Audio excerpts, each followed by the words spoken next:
Hello दोस्तों, नमस्कार। आपका हमारे यूट्यूब चैनल पर एक बार फिर से वेलकम बैक है। और आज की वीडियो में हम बात करेंगे सामान्य विज्ञान जनरल साइंस के तीसरा पार्ट है हमारा। पहले के दो वीडियो आप ऊपर प्लेलिस्ट को चेक कर सकते हैं या फिर नीचे डिस्क्रिप्शन बॉक्स में आपको ये वीडियोस मिल जाते हैं। चलिए आज की क्लास को हम शुरू करते हैं। तो पहला क्वेश्चन आप लिखे यहाँ पर। आपका पहला है, आपकी ठोस कार्बन डाइऑक्साइड CO2 जिसे कहते हैं। दोस्तों ये ठोस CO2 क्या होती है आपने देखी होगी। इसको ड्राई आइस भी कहा जाता है। ठीक है, सूखी बर्फ है ये। तो ये पूछता है, क्वेश्चन आता है पेपर में कि ठोस CO2 किसे कहा जाता है। तो ये ड्राई आइस होती है। अब ये किस टेम्परेचर पर होती है ये भी याद कर लो आप। 78.5 डिग्री फ़ारेनहाइट। इस टेम्परेचर पे ये सूखी बर्फ हमें मिलती है। अगर इस तापमान को बनाए रखेंगे ना तो हमें ये ड्राई आइस यानी कि ठोस CO2, ठोस कार्बन डाइऑक्साइड मिल जाती है। अगला क्वेश्चन आप लिखिए, आपकी लाफिंग गैस। ठीक है, हास्य गैस लिख रहा हूँ मैं, लाफिंग गैस आप लिख लेना। तो हास्य गैस किसे कहते हैं? नाइट्रस ऑक्साइड को बोलते हैं लाफिंग गैस, नाइट्रस ऑक्साइड। इसका नेचर क्या होता है? ये होती है, मीठी होती है ये, और रंगहीन भी होती है। ठीक है, याद रखना। ठीक है, हास्य गैस नाइट्रस ऑक्साइड होती है। ठीक है, अगला क्वेश्चन लिखो आप। आपने रेफ्रिजरेटर में देखा होगा कौन सी यूज होती है गैस। तो रेफ्रिजरेटर में जो हमारा यूज होता है ना, कूलेंट होता है जो हमारा। तो लिख लो रेफ्रिजरेंट जो हम घर में यूज करते हैं रेफ्रिजरेंट, इसमें फ्रेऑन होता है। ठीक है, ये फ्रेऑन एक क्या होता है? फ्रेऑन मिलता है। इससे ही हमारा क्या निकलता है? CFC, chlorofluorocarbon. क्लोरोफ्लोरोकार्बन ये जनरेट करता है CFC फ्रेऑन। और ये किसी के लिए उत्तरदायी है? हमारे जो ग्लोबल वार्मिंग है, यानी कि आप कह सकते हैं कि ओजोन क्षय, जो आपकी ओजोन परत होती है, तो ओजोन का क्षय करता है, उसके लिए उत्तरदायी है ये कारक। यानी पूछे जाए पेपर में कि ओजोन क्षरण के लिए इनमें से कौन सा तत्व ज्यादा कारक है, तो CFC यानी कि फ्रेऑन आएगा ऑप्शन में। तो CFC भी वही है। ठीक है, इसको आप याद रखिएगा। अगला लिखिए आप, चौथा लिखिए आज का पॉइंट हमारा। भोपाल गैस त्रासदी आपने सुनी होगी, जो 1984 में हुई थी, भोपाल गैस त्रासदी। और ये मैंने आपको जो GS की, ठीक है, प्रीवियस एग्जाम की GS की क्वेश्चन जो प्लेलिस्ट है, उसमें मैंने क्वेश्चन बताया भी था आपको। ठीक है, तो उसको कर लेना। 1984 में हुई थी, आई थिंक 3 मई 1984, आप चेक कर लेना ऑनलाइन जाके। तो इसमें कौन सी गैस थी? मिक गैस थी, मिक बोलते हैं उसे, MIC, मिक। तो इसका फुल फॉर्म भी लिखो आप, मेथिल आइसोसाइनेट। ठीक है, मिथाइल आइसोसाइनेट होता है, मिथाइल कर देना, मिथाइल आइसोसाइनेट होता है। अब इसका आपसे फॉर्मूला भी पूछा जा सकता है मिक का। तो मिक का फॉर्मूला लिख लो यहाँ पर, C2H3NO। ठीक है, मिथाइल आइसोसाइनेट। और कितने टेम्परेचर पे ये इसका मेल्टिंग पॉइंट, ये भी लिख लो आप। इसका जो मेल्टिंग पॉइंट है ना, वो माइनस आपका 45 डिग्री सेंटीग्रेड है। यानी -45 डिग्री सेंटीग्रेड पे ये मेल्ट हो जाता है। कौन सी? Mick gas. तो जो भोपाल में जो त्रासदी हुई थी मिक की, वो क्या हुई थी? वो इसका रिसाव हो गया था। ये क्या होता है, अगर ये मिक गैस ना ऑक्सीजन के कांटेक्ट में आ जाए ना, तो ये एक्सप्लोजिव हो जाती है काफी। तो यही हुआ था उस दिन जो भोपाल में हुआ था 1984 में। तो जो मिक गैस थी उसका रिसाव हो गया था। क्योंकि क्या होता है ना, जो इससे क्या बनाया जाता है, आपको ये भी लिख लो इसका यूज क्या होता है मिक गैस का। तो उससे प्लास्टिक बनता है। देखो, प्लास्टिक बनता है इससे, रेसे बनाए जाते हैं, प्लास्टिक और रेसे बनाए जाते हैं। साथ ही जो मिक गैस है ना, इससे प्लास्टिक की चीजें बनाई जाती हैं। और ये क्या होता है, कीटनाशक, पेस्टिसाइड बोलते हैं इसको। तो कीटनाशक भी इस मिक गैस के थ्रू ही बनता है। तो इसका जो ट्रांसपोर्ट किया जाता है भारत में, वो क्या होता है, लिक्विड फॉर्म में किया जाता है। और आसानी से ये एयर के संपर्क में भी आ जाता है, तो एक्सप्लोजिव बन जाता है। तो काफी रिस्की होता है इसको हैंडल करना। जैसे भी रखते हैं, क्योंकि मैंने आपको बताया लिक्विड फॉर्म में, इसको ये लिक्विड फॉर्म में होती है।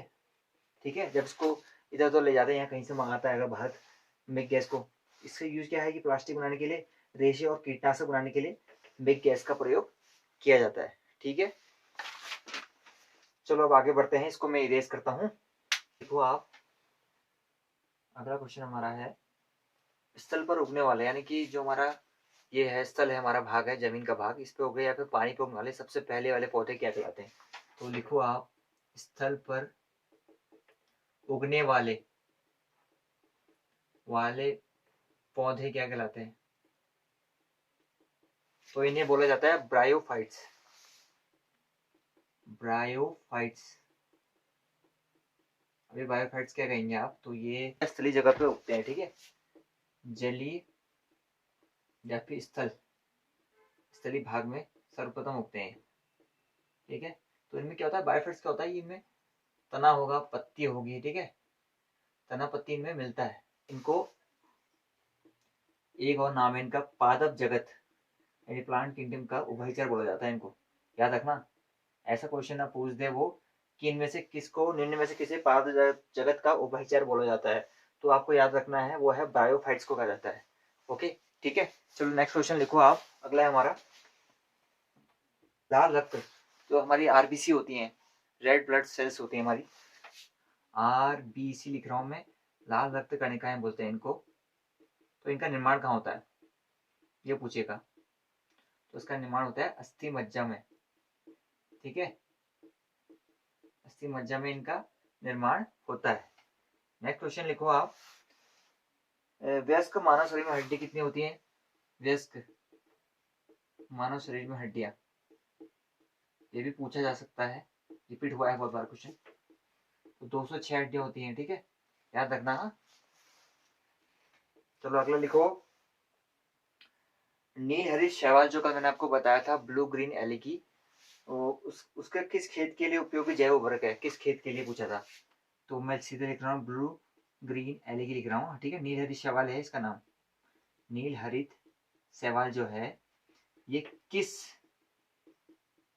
खेती के लिए, किस खेत के लिए प्रयोग किया जाता है इसको? तो मैंने आपको बताया था धान यानी कि चावल की, ठीक है। इसको याद रखना है, मोस्ट इंपोर्टेंट लग रहा है मुझे इस बार, ये ना पूछ दे, अगर वो ना पूछे तो ये पूछ देगा इस बार, ठीक है, हो सकता है ये क्वेश्चन बढ़ रहा है यहाँ से। और फिर लिखो आप, एक हमारा वृद्धि हार्मोन होता है, वो कहाँ से निकलता है? ठीक है, हार्मोन होते हैं हमारे शरीर में, बहुत सारी ग्लैंड्स होती हैं जहाँ से हार्मोन स्रावित होता है, ठीक है। तो लिखो आप वृद्धि हार्मोन, वृद्धि का हार्मोन कौन सी ग्लैंड से निकलता है? ठीक है, तो इसका आंसर लिखो आप पिट्यूटरी।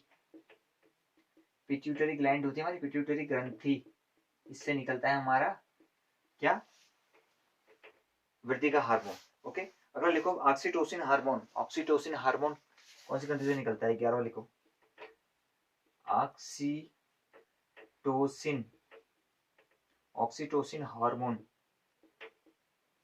ये कहां से निकलता है? देखो इसका आंसर लिखो आप पीयूष ग्रंथि, ठीक है, पीयूष ग्रंथि बोला जाता है इसको, यहाँ से ये हार्मोन का स्त्रावण होता है, ठीक है।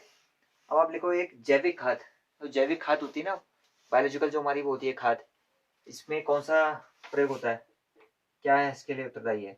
तो हमारी जो जैविक खाद होती है, जैविक खाद बोला जाता है इसको, जो हम खेतों में यूज करते हैं, तो इसमें जीवाणु होते हैं, ठीक है, बैक्टीरिया।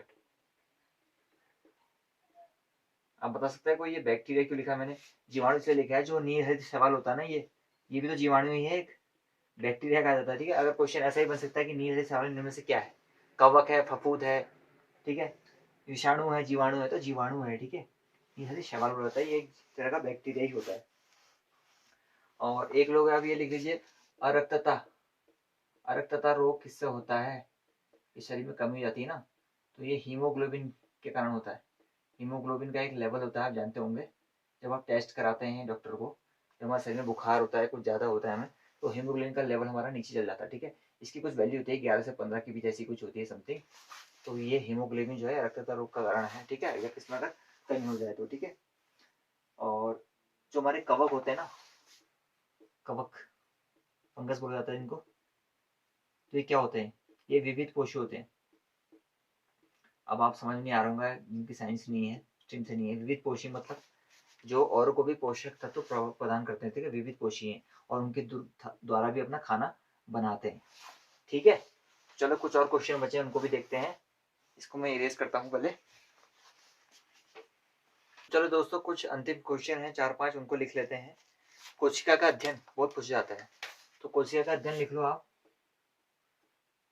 कोशिका यानी सेल बोला जाता है जिसे, कोशिका यानी सेल, इनका अध्ययन कहलाता है बोलते हैं साइटोलॉजी। हाँ, बोला जाता है कोशिका के अध्ययन। अब कोशिका के कुछ महत्वपूर्ण क्वेश्चन बताता हूँ आपको कि सबसे बड़ी कोशिका कौन सी है जंतु जगत की, और हमारे ह्यूमंस में कौन सी होती है, ठीक है, मानव शरीर की। तो देखो आप, मानव शरीर की सबसे बड़ी कोशिका कौन सी है? किसी को आता है तो कमेंट बॉक्स में टाइप भी कर लेना। मानव शरीर की सबसे बड़ी कोशिका कौन सी है? ठीक है, इसी तरह मानव शरीर की सबसे छोटी होगी, छोटी कोशिका कौन सी है? तो देखो, सबसे बड़ी जो शरीर की कोशिका होती है मानव शरीर की, वो होती है न्यूरॉन। तंत्रिका तंत्र आपने सुना होगा, न्यूरॉन बोलते हैं इसको, ठीक है, न्यूरॉन होती है, ठीक है। तंत्रिका कोशिका भी बोलते हैं इसको, तंत्रिका कोशिका। और जो सबसे छोटी होती है हमारी, वो होती है हमारी शुक्राणु, ठीक है, स्पर्म बोला जाता है इसे, ठीक है, स्पर्म, ठीक है। अब मानव शरीर की ये भी चीज और है, देखिए यहाँ बड़ी लिखा है मैंने, सबसे लंबी भी पूछी जाती है, ठीक है, सबसे लंबी पूछी जाती है, लंबी कोशिका। तो लंबी कोशिका जो होती है आपकी, ये न्यूरॉन होती है, सॉरी, ठीक है, इसको आप सही कर लेना। जो लंबी कोशिका न्यूरॉन है, जो बड़ी कोशिका है वो न्यूरॉन नहीं है, ठीक है। ये इसको मैं मिटा रहा हूँ यहाँ पर, ये न्यूरॉन नहीं है, ठीक है, इसको छोड़ देना। इसको लिखना आप अंडाणु, ठीक है। सबसे बड़ी अंडाणु है, सबसे लंबी जो है वो न्यूरॉन है, तंत्रिका तंत्र, ठीक है। इसको एग भी बोला जाता है, एग। ये होगी हमारी, ठीक है। अगर आपका पादप जगत में पूछा है तो सबसे बड़ी जो है कोशिका, वो लिख लो आप, वो शुतुरमुर्ग का अंडा है। आपको पता होगा शुतुरमुर्ग कितना बड़ा होता है, देखा है आपने, उसका अंडा है ये, ठीक है। और जो सबसे छोटी पूछेगा, सबसे छोटी कोशिका पूछेगा, तो वो माइकोप्लाज्मा, माइकोप्लाज्मा, ठीक है। तो आज के क्वेश्चन तय रखते हैं, इसको ठीक कर लेना है। जो सबसे बड़ी कोशिका है, मैंने आपको तंत्रिका तंत्र पढ़ाया था ना, इसको ठीक करना, ये अंडाणु है, और जो सबसे लंबी है वो न्यूरॉन है, यानी कि तंत्रिका तंत्र बोलते हैं इसको, तंत्रिका तंत्र, ठीक है। और जो छोटी कोशिका वो शुक्राणु है, स्पर्म। वहीं अगर पादप जगत में अगर आपको मानव शरीर नहीं पूछ रहा है, तो खाली बड़ी कोशिका शुतुरमुर्ग का अंडा, और छोटी कोशिका माइकोप्लाज्मा, ठीक है। तो आज की क्लास को इतना ही रखते हैं। अगर आपको हमारा ये वीडियो पसंद अच्छा लगा है और आपको हेल्प मिली है आपकी स्टडी के दौरान, तो प्लीज़ नीचे लाइक के बटन को हिट कीजिए और सब्सक्राइब बटन को प्रेस करके बेल आइकन को दबाइए, ताकि जब नेक्स्ट वीडियोस का चौथा पार्ट आएगा वो आप देख लेना, ठीक है। तो इन तीनों वीडियो को मैं प्लेलिस्ट में ऐड कर दूंगा, आप ऊपर जाके आई सेक्शन पे या फिर नीचे देख लेना। और मैं कोशिश करूंगा आंसर पिन कर पाऊँ। मैं आंसर पिन नहीं कर पाता हूँ, खाली क्वेश्चन अपलोड कर देता हूँ, तो उसके लिए आपसे सॉरी है, पर मैं जल्दी जल्दी पिन करने की कोशिश करूंगा आंसर को, ठीक है। तो मिलते हैं नेक्स्ट वीडियो में, अपना ध्यान रखिएगा दोस्तों। Thank you so much.